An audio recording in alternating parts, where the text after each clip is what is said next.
Assalamu alaikum students. My name is Mohammad Wais Sadiq and I am your class 10 mathematics teacher. Students, last lecture में हमने exercise 1.1 का question 1 complete किया था। आज के lecture में हम क्वेश्चन नंबर 2 से स्टार्ट करेंगे। तो आए चलते हैं व्हाइट बोर्ड की तरफ। लास्ट लेक्चर में हमने एक्सरसाइज 1.1 का क्वेश्चन 1 कंप्लीट किया था। आज के लेक्चर में एक्सरसाइज 1.1 का क्वेश्चन 2 स्टार्ट करेंगे। क्वेश्चन 2 है सॉल्व बाय फैक्टराइजेशन और इसका पार्ट 1 है x square minus x minus 20 is equal to 0।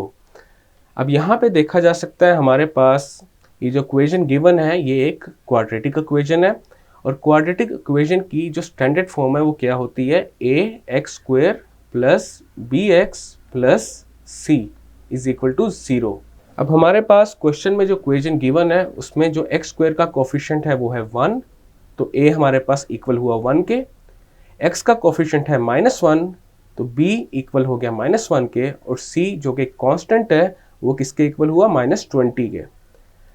अब हमने इस इक्वेशन के ऊपर फैक्टराइजेशन मेथड अप्लाई करना है और जो अननोन्स हैं उनकी वैल्यूज फाइंड करनी है।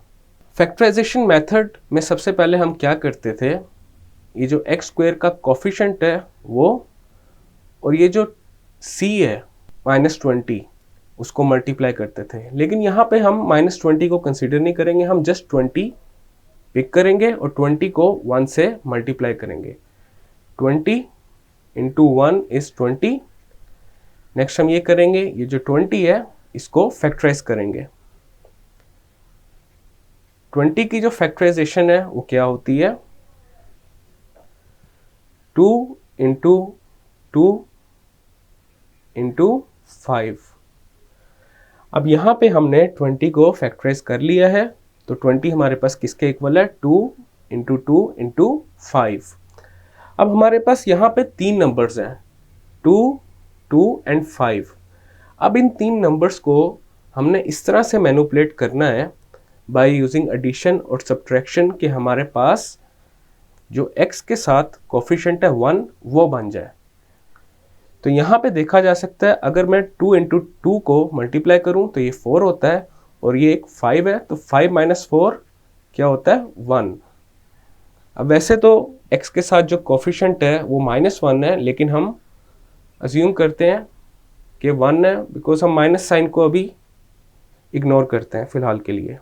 देन हमारे पास जो हमारी इक्वेशन है वो क्या आ जाएगी एक्स स्क्वायर माइनस, अब यहाँ पे 1 की जगह क्या लिखेंगे 5 माइनस 4, देन आ जाएगा x minus 20 is equal to 0।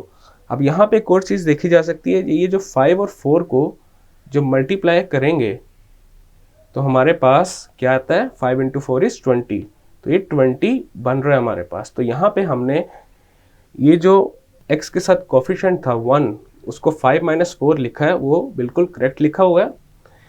Then हम इसको सिंप्लीफाई करेंगे, हमारे पास आ जाएगा x square minus 5x plus 4x, यहाँ पे हमने ये जो ब्रैकेट्स हैं इनको ओपन कर दिया है, -20 इज इक्वल टू 0।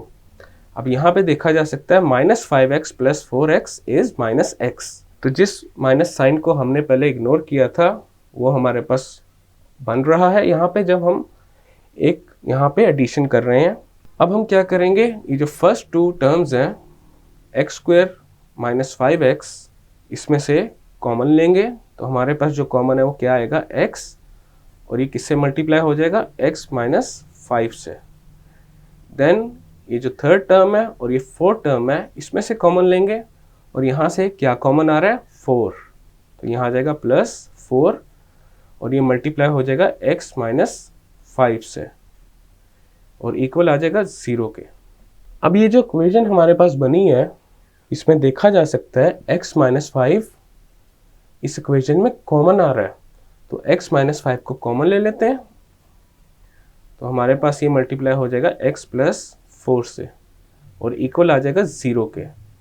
अब यहाँ पे एक रूल हमने पढ़ा हुआ है कि अगर 2 टर्म्स या फिर 2 क्वांटिटीज़ का प्रोडक्ट 0 के इक्वल आ रहा हो तो उनमें से एक लाजमी 0 के इक्वल होता है। तो यहाँ पे क्या लिखेंगे, either x minus 5 is equal to 0 और x plus 4 is equal to 0। अब हमारे पास दो इक्वेशंस बन चुकी हैं, इनको सॉल्व कर लेते हैं। फर्स्ट में हमारे पास x किसके इक्वल आ जाएगा, 5 के इक्वल। अब लेफ्ट साइड पे जो 5 है उसके साथ नेगेटिव साइन है, जब ये राइट साइड पे जाएगा तो ये प्लस साइन के साथ आ जाएगा। प्लस साइन को नॉर्मली शुरू में लिखा नहीं जाता, लेकिन ये है प्लस साइन के साथ ही, तो x हमारे पास किसके इक्वल आ गया, 5 के इक्वल आ गया। और ये जो दूसरी इक्वेशन है इसमें हमारे पास x आ जाएगा -4 के इक्वल। अब यहाँ पे हमारे पास x की दो वैल्यूज आ चुकी हैं। अगर इन दोनों को हम अपनी मेन इक्वेशन में पुट करेंगे तो वो इक्वेशन सेटिस्फाई हो जाएगी, या फिर ऐसा कह सकते हैं वो इक्वेशन 0 बन जाएगी। तो ये हमारे पास रूट्स हैं जो हमारे पास क्वाड्रेटिक इक्वेशन थी उसके। तो सॉल्यूशन सेट में हमारे पास क्या आ जाएगा, 5 एंड -4। तो ये आ गया हमारे पास हमारा फाइनल रिजल्ट। क्वेश्चन 2 का सेकंड पार्ट है 3y² is equal to y into y minus 5। अब ये भी हमारे पास एक क्वाड्रेटिक इक्वेशन है, बिकॉज अननोन की जो मैक्सिमम पावर है वो क्या है, 2। तो ये हमारे पास एक इक्वेशन है ऑफ डिग्री 2। तो हम जानते हैं कि हमारे पास अगर इक्वेशन की डिग्री 2 हो तो वो एक क्वाड्रेटिक इक्वेशन कहलाती है। लेकिन यहाँ पे ये जो इक्वेशन है ये स्टैंडर्ड फॉर्म में नहीं है।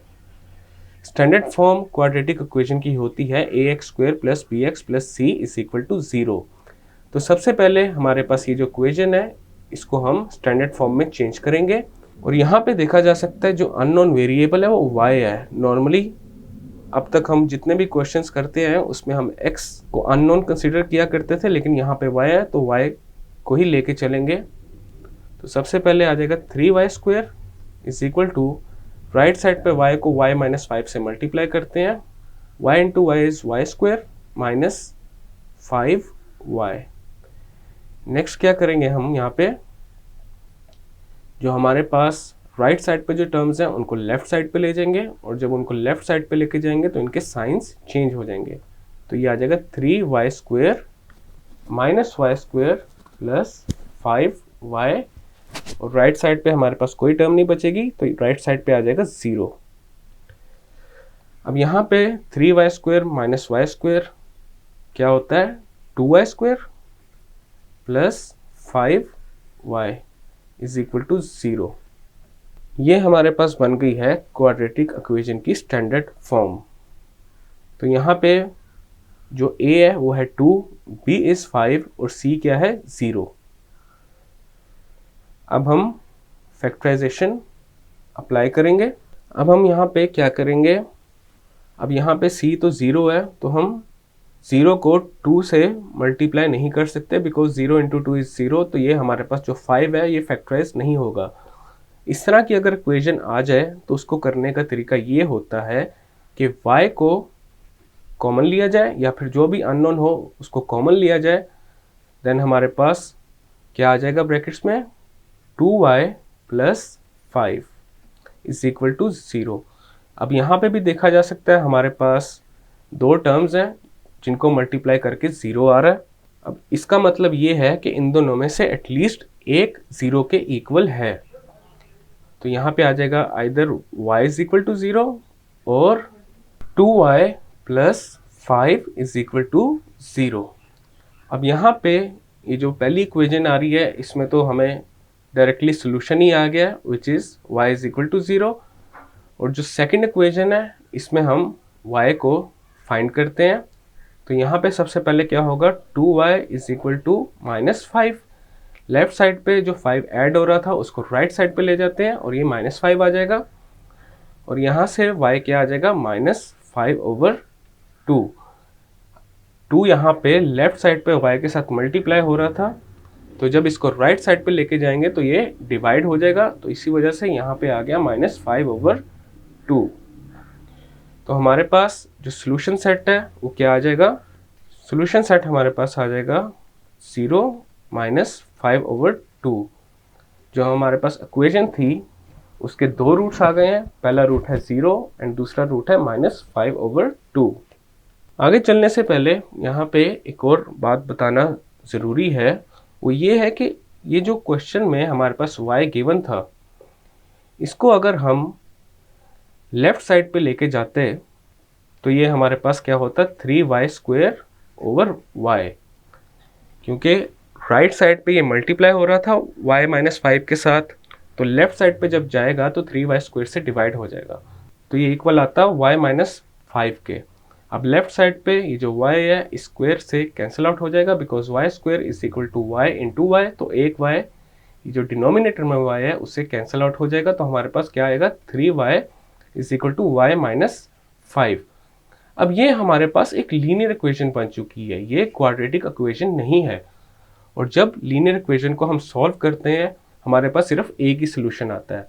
ये बात हम पहले डिस्कस कर चुके हैं कि अगर एक इक्वेशन में जो x की मैक्सिमम पावर होती है, हमारे पास उस इक्वेशन को सॉल्व करने के बाद उतने ही सॉल्यूशंस आते हैं।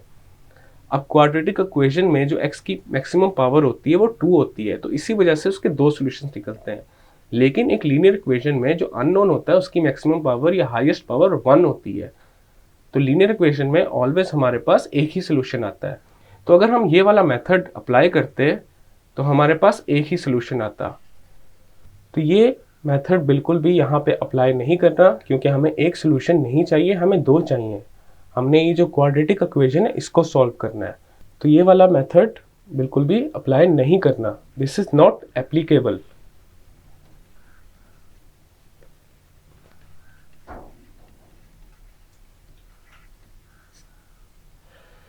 तो यहाँ पे जो ये क्वेश्चन किया है ये बिल्कुल करेक्ट मेथड है, और कोई भी अगर हमारे पास इस तरह की क्वाड्रेटिक इक्वेशन आती है उसको हम इसी तरह ही सॉल्व करेंगे। नेक्स्ट हमारे पास है क्वेश्चन 2 का part 3, which is 4 - 32x is equal to 17x²। अब यहाँ पे ये क्वाड्रेटिक इक्वेशन है जो कि स्टैंडर्ड फॉर्म में नहीं है, तो सबसे पहले इसको स्टैंडर्ड फॉर्म में चेंज करते हैं। अब हमारे पास लेफ्ट साइड पे जो टर्म्स हैं उनको हम राइट साइड पे लेके जाएंगे, तो लेफ्ट साइड पे हमारे पास कुछ नहीं बचेगा, तो ये 0 आ जाएगा, एंड राइट साइड पे हमारे पास आ जाएगा 17x² प्लस 32x माइनस 4। अब हमारे पास अगर इस तरह की इक्वेशन हो हम उसको ऐसे भी लिख सकते हैं, 17x² plus 32x minus 4 is equal to 0। Left hand side and right hand side को इंटरचेंज करने से कोई फर्क नहीं पड़ता। अब हमारे पास इक्वेशन क्या बन गई, 17x² plus 32x minus 4 is equal to 0।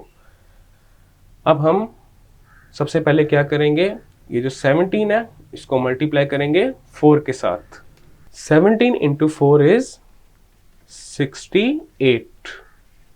अब ये जो 68 है इसको फैक्टराइज कर लेते हैं। यहाँ पे अगर डायरेक्टली फैक्टराइजेशन नहीं होती तो उसका एक और तरीका होता है, इस तरह का एक टेबल बनाया जाए और यहाँ पे 68 को लिखा जाए। अब देखा जा सकता है जो 68 है वो 2 पे डिवाइड हो जाता है, 68 इज डिविजिबल बाय 2, तो यहाँ पे 2 आ जाएगा। 2 को किससे मल्टीप्लाई करूँ, 68 बन जाएगा। 2 इंटू 34 इज 68। देन हमारे पास 34 इज ऑल्सो डिविजिबल बाय 2, तो ये आ जाएगा 2 इंटू 17 इज 34। अब 17 किसी पे भी डिवाइड नहीं होता स्वाय खुद के, तो ये आ जाएगा 17 इंटू 1। तो हमारे पास 68 की फैक्टराइजेशन क्या हो जाएगी, 2 इंटू 2 इंटू 17। अब हमारे पास ये 3 नंबर्स आ गए हैं। अब इनकी हम कुछ इस तरह से मैनिपुलेशन करेंगे कि हमारे पास ये 32 आ जाए। अब यहाँ पे अगर 17 और 2 को मल्टीप्लाई किया जाए तो हमारे पास क्या होता है, 34 और साथ क्या है 2, तो 34 माइनस 2 इज 32। तो यहाँ पे जो 32 है जो कि x का कोफिशिएंट है उसको हम क्या लिख सकते हैं, 34 माइनस 2।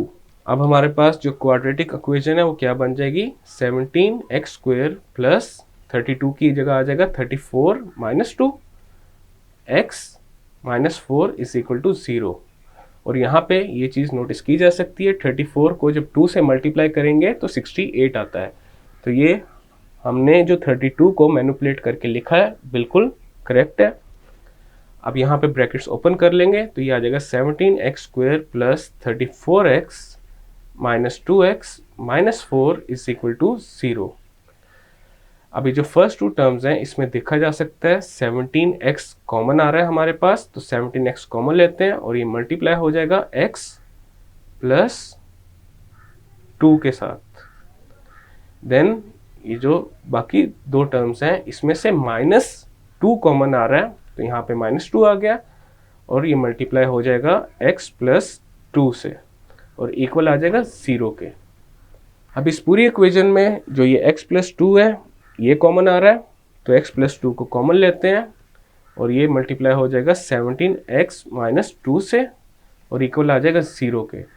अब यहाँ पे ये दोनों टर्म्स मल्टीप्लाई होके 0 प्रोड्यूस कर रही हैं, तो इसमें से एक एटलीस्ट लाजमी 0 के इक्वल है। तो यहाँ पे आ जाएगा x+2 = 0 और 17x - 2 = 0। अब इन दोनों को सॉल्व कर लेते हैं और x की वैल्यूज फाइंड करते हैं। जो फर्स्ट वाली इक्वेशन है वहाँ पे हमारे पास x किसके इक्वल आ गया, -2 के इक्वल आ गया, और जो सेकंड इक्वेशन है उसमें हमारे पास आ जाएगा 17x = 2 एंड x किसके इक्वल आ जाएगा, फिर 2/17 के इक्वल आ गया। अब हमारे पास दो रूट्स आए हैं, पहला रूट है -2 एंड सेकंड रूट क्या है, 2/17।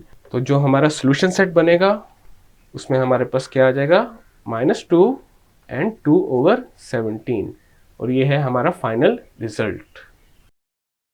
स्टूडेंट्स, आज के लेक्चर में हमने एक्सरसाइज 1.1 का क्वेश्चन नंबर 2 स्टार्ट किया और आज हमने क्वेश्चन नंबर 2 का पार्ट 1 टू पार्ट 3 सॉल्व किया। नेक्स्ट लेक्चर में हम लोग क्वेश्चन 2 के पार्ट 4 से कंटिन्यू करेंगे। मैं उम्मीद करता हूँ आपको आज का लेक्चर समझ आया होगा। मिलते हैं फिर अगले लेक्चर में।